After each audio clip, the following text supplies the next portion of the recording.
Hi everyone, this is Roshni here and you're watching Unlearn with Vishal Verma। तो जैसा कि आपको पता है हमारी top 10 MCQ of the week की सीरीज चल रही है और जिसमें से आज मैं आपके साथ डिस्कस करने वाली हूँ पेपर फर्स्ट का यूनिट 9। जी हाँ, पीपल एंड एनवायरनमेंट का, जो कि बहुत ही इंपॉर्टेंट यूनिट है और यहाँ से बहुत ही ज़्यादा करेंट क्वेश्चन आते हैं। बिकॉज ये पोर्शन ऐसा है जहाँ से आपके स्टैटिक भी क्वेश्चन होते हैं और कुछ डायनेमिक भी क्वेश्चंस होते हैं। तो आज मैं यहाँ पे डिस्कस करूँगी करेंट जीके जो कि चल रही है। और अभी तो ये ऐसे एग्जामिनेशन के आप डायमेंशंस को समझिए क्वेश्चंस के, बाकी एग्जामिनेशन के टाइम पे हम और भी सेशंस लेके आएंगे। तो आज आप यहाँ पे एक ओवरव्यू देख सकते हैं कि किस प्रकार के क्वेश्चंस आते हैं पीपल एंड एनवायरनमेंट में with related to current GK, right. इससे पहले अगर आपने हमारे चैनल को सब्सक्राइब नहीं किया है तो कर लीजिए और बेल आइकन को जरूर हिट कर दीजिए, जिससे कि नोटिफिकेशन जो भी है आने वाली वीडियोज़ की सभी आपको मिलती रहे टाइमली, राइट। तो बढ़ते हैं हमारे क्वेश्चंस की तरफ, देखते हैं कौन से क्वेश्चंस हैं। हमारा फर्स्ट क्वेश्चन है the Kaleshwar national park KNP is located in which state, right. तो यहाँ पे देखिए कैसे क्वेश्चन आ रही है, एक तरह का स्टैटिक ही पोर्शन है कि आपके पार्क कौन सा है। आप पूछा कि ये पार्क स्पेसिफिक पार्क कौन सा है, तो आपको एक तरह से ये भी लिस्ट रखनी पड़ेगी कौन से नेशनल पार्क हैं या कहाँ पे सेंचुरीज वगैरह भी क्वेश्चंस आते। तो इस तरह के डायमेंशंस को यहाँ पे मेरा मतलब क्वेश्चंस को रखने का इसलिए है इंपॉर्टेंट कि आप क्वेश्चंस के डायमेंशन को समझिए, ठीक है। तो इसके ऑप्शंस देख लेते हैं। फर्स्ट केरला, बी मणिपुर, सी पंजाब, डी हरियाणा। तो इसका राइट आंसर मैं आपको बता देती हूँ। जी हाँ, इसका राइट आंसर है डी हरियाणा। इसके एक्सप्लेनेशन की बात करें, क्योंकि यहाँ पे सारे के सारे क्वेश्चन में एक्सप्लेनेशन को ऐड किया हुआ है मैंने, आप एक्सप्लेनेशन देख सकते हैं और क्वेश्चंस के डायमेंशंस को और ज़्यादा समझ सकते हैं। तो the Kaleshwar national park is a protected area in Yamunanagar district of Haryana and covers 13,000 across. It is a popular destination for leopard and home to red jungle fowl among other birds। अब यहाँ पे मैं आपको बता दूँ, जैसे यहाँ पे क्वेश्चन और पूछा जा सकता है कि आपका जो KNP कलेश्वर नेशनल पार्क है वो किस लिए फेमस है। तो it is a famous for leopard and home to red jungle. तो इसी तरह से आपको समझने की कोशिश करनी है, इसलिए यहाँ पे एक्सप्लेनेशन को ऐड किया गया, राइट। बाकी आप आगे और भी देख सकते हैं क्वेश्चंस के डायमेंशन। तो बढ़ते हैं नेक्स्ट क्वेश्चन की तरफ। नेक्स्ट क्वेश्चन है the Karinga wild life sanctuary CWS is located in which state. ठीक है, यहाँ पे वाइल्ड लाइफ सेंचुरी के बारे में पूछा गया है। तो इसके ऑप्शंस मैं बता दूं आपको, ए आंध्र प्रदेश, बी वेस्ट बंगाल, सी झारखंड, डी मणिपुर। इसका राइट आंसर है जी हाँ ऑप्शन ए आंध्र प्रदेश। जो हमारा करिंगा वाइल्ड लाइफ सेंचुरी है तो वो है हमारी आंध्र प्रदेश में। अगर इसकी मैं बात करूँ तो is a wild life century and century situated in Andhra Pradesh. It covers an area of 235.7 square kilometers. It is the second largest stretch of mangrove forest in India with 24 mangrove tree species and more than 120 bird species, right. यहाँ पे questions के dimension को समझिए। आपका जो explanation है यहाँ से भी क्वेश्चन बन के आ सकता है, तो आप क्वेश्चंस को खुद भी बनाने के लिए इस नोट्स को कवर अप ले सकते हैं, ठीक है। तो it is a home to critically endangered white backed vulture and the long billed vulture. तो अगर यहाँ पे पूछे कि किस लिए फेमस है, तो it is a famous for white backed vulture and long billed vulture. I hope आप क्वेश्चन की डायमेंशन को अच्छे से समझ रहे होंगे। पढ़ते हैं नेक्स्ट क्वेश्चन की तरफ। The Nokrek national park NNS is located in which state. देख रहे हैं आप कि कैसे क्वेश्चन, तीनों क्वेश्चन है वो पूछा गया है एक आपके पार्क से ही रिलेटेड कि वो किस स्टेट में ही बेसिकली लोकेटेड है। तो यहाँ पे ऑप्शन देख लेते हैं, अरुणाचल प्रदेश, मेघालय, सी जम्मू एंड कश्मीर, डी सिक्किम। तो इसका राइट आंसर है जी हाँ मेघालय। तो नोकरेक पार्क जो है national park is located in West Garo Hills district of Meghalaya and covers an area of 47.48 square kilometers. It is an important habitat of the Asian elephants and it's also important and bird area, right। तो आप यहाँ पे दोनों के लिए important है, Asian elephants के लिए एंड ऑल्सो बर्ड एरिया के लिए, ठीक है। तो आगे आप एक्सप्लेनेशन और इसका देख सकते हैं और अच्छे से समझ सकते हैं। आई होप आप बहुत अच्छे से समझ भी रहे होंगे। पढ़ते हैं नेक्स्ट क्वेश्चन की तरफ। हमारा नेक्स्ट क्वेश्चन है which of the following panel was established in 1988 by the World Meteorological Organization WMO short form and the United Nations Environment Program UNEP I hope आप इसके बारे में जानते होंगे to evaluate the risk of climate change caused by human activity right। तो question में पूछा गया है कि जो मेट्रोलॉजिकल ऑर्गेनाइजेशन है वर्ल्ड की वो किसकी हेल्प से इवेल्युएट करता है जो रिस्क क्लाइमेट चेंज का हुआ है by the human activity right. तो यहाँ पे आपको 4 ऑप्शंस दिए गए हैं, इसमें सब बेस्ट वन आंसर को चूज करिए। ऑप्शन ए है Intergovernmental Panel on climate Change, B Major Economics Forum on Energy and Climate Change, C Global Environment Facility, D UNEP। तो इसका राइट आंसर मैं आपको बता दूं, जी हाँ इसका राइट आंसर है option A intergovernmental panel on climate change. इसके बारे में हम थोड़ा सा देख लेते हैं कि क्या बताया गया है। The inter governmental panel which is an inter governmental body of the United Nations was founded in the year 1988 by Bert Bollin. Its headquarters is located in Geneva, Switzerland.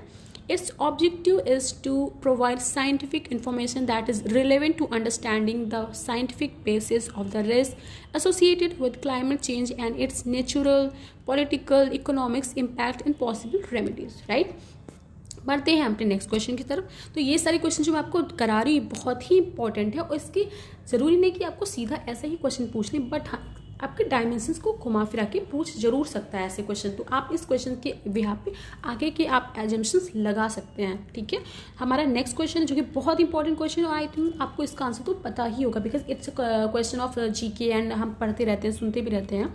ठीक है, तो Silent Valley National Park located in A Kerala, B Madhya Pradesh, C Andhra Pradesh, D Chandigarh. इसका right answer है जी हाँ option A Kerala. Kerala बहुत ही important एक destination है फॉर टूरिज्म सेक्टर, हम वहाँ पे घूम सकते हैं, बहुत अच्छी अच्छी जगह है वहाँ पे। तो इसके बारे में देखते हैं क्या बोला गया है। Silent Valley National park is located in the state of Kerala and is located in the Nilgiri hills.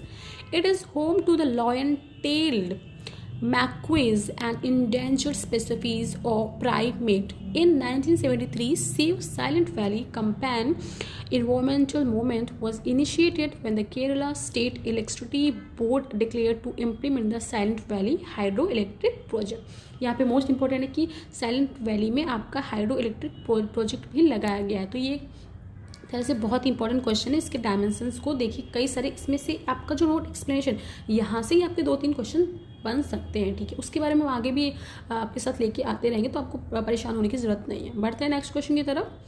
Which among the following is the upper limit of sound advice of central pollution control board CPCB for residential area. यहाँ पे बताना है कि residential areas के लिए CPCB के according sound की limit क्या है।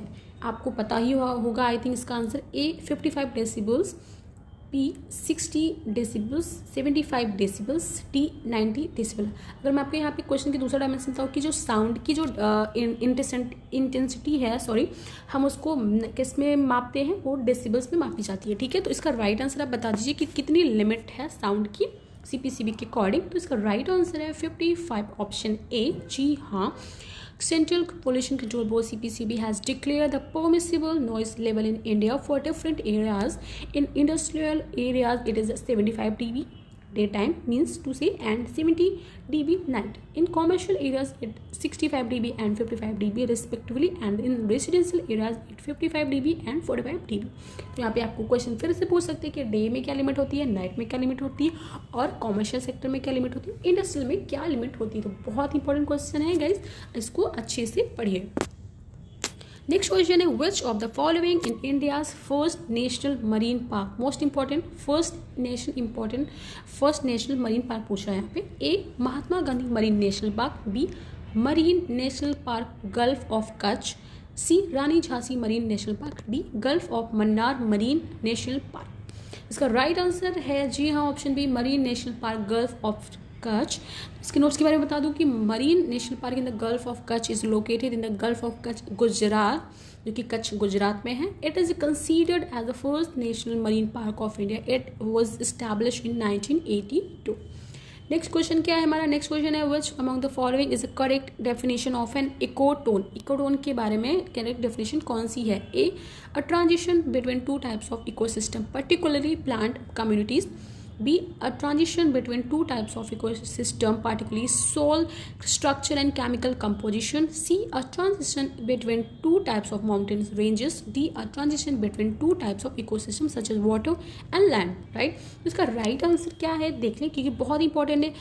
आगे का आपको पोर्शन तो सेम है, बट इंपॉर्टेंट पर्टिकुलरली में आपको बताना कि किस में है इंपॉर्टेंट। इकोटोन के बारे में आपको पता होना चाहिए। इसका राइट आंसर मैं आपको बता दूँ, जी हाँ, इसका राइट आंसर है option A, a transition between two types of ecosystem particularly plant communities की बात करता है। इकोटोन जो है, इकोटोन की डेफिनेशन की बात करें तो an ecotone is defined as the transition area between two biological communities where two communities meet and intricate, it may be narrow or less wide, local as well as regional. Right, I hope आप ecotone के बारे में अच्छे से समझ के होंगे। Next question क्या है हमारा, to fulfil the obligation under which among the following treaties the Government of India publish the national communication .com periodically.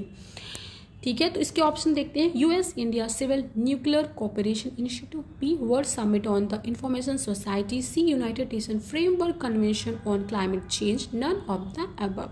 Treaties के बारे में पूछा है कि इंडिया पब्लिश करती है किस में, नेशनल कम्युनिकेशन .com पीरियडिकली में। तो इसका राइट आंसर क्या है? Right answer for C as United Nation framework convention on climate Change के बारे में है। तो यहाँ पे देखते हैं क्लाइमेट चेंज क्या है। The Government of India publish national communication periodically to fulfil the obligation under United Nation framework convention on climate Change UNFCCC. In 2004, India submitted its initial report, right? बढ़ते हैं नेक्स्ट क्वेश्चन की तरफ। Kameng elephant reserve and Digomoli elephant reserve are located in which state? A Assam, B Manipur, C Mizoram, D Arunachal Pradesh. तो right answer for this question is Arunachal Pradesh. जी हाँ, elephant reserve और डिगोमोली elephant reserve है जो है अरुणाचल प्रदेश में। ठीक है, तो ये 2002 में इस्टेब्लिश हुआ था और इसका टोटल एरिया है 1894 स्क्वायर किलोमीटर। राइट, तो आज के क्वेश्चन हमारे समाप्त होते हैं और आई होप आपने बहुत इंजॉय किया होगा, क्योंकि इन्वायरमेंट के क्वेश्चन एक ऐसा है डायमेंशन जो इन्वायरमेंट बहुत ही ज़्यादा आजकल पोल्यूटेड हो रहा है, उसके करेंट क्वेश्चन बन सकते हैं हमारे एग्जामिनेशन में, क्योंकि ये एक तरह से नेशनल लेवल का एग्जामिनेशन है। तो यहाँ पे बहुत ही इंपॉर्टेंट क्वेश्चन पूछे जा सकते हैं और आई होप आप इसके डायमेंशन को समझ पा रहे होंगे हमारे क्वेश्चन को। तो आप चैनल को ज़्यादा से ज़्यादा शेयर करिए, लाइक करिए, सब्सक्राइब करिए और हमारे चैनल से आप जुड़ सकते हैं। नंबर आपको स्क्रीन पे फ्लैश हो रहा है, व्हाट्सएप एंड टेलीग्राम ग्रुप। बाकी की जो भी इन्फॉर्मेशन हम डिस्क्रिप्शन बॉक्स में दे देंगे, आप चैनल को ज्वाइन कर लिए अनलर्न विद विशाल वर्मा और देखते रहिए, हंसते मुस्कुराते सीखते रहिए, देखते रहिए unlearn with Vishal Verma. Thank you so much, have a nice day.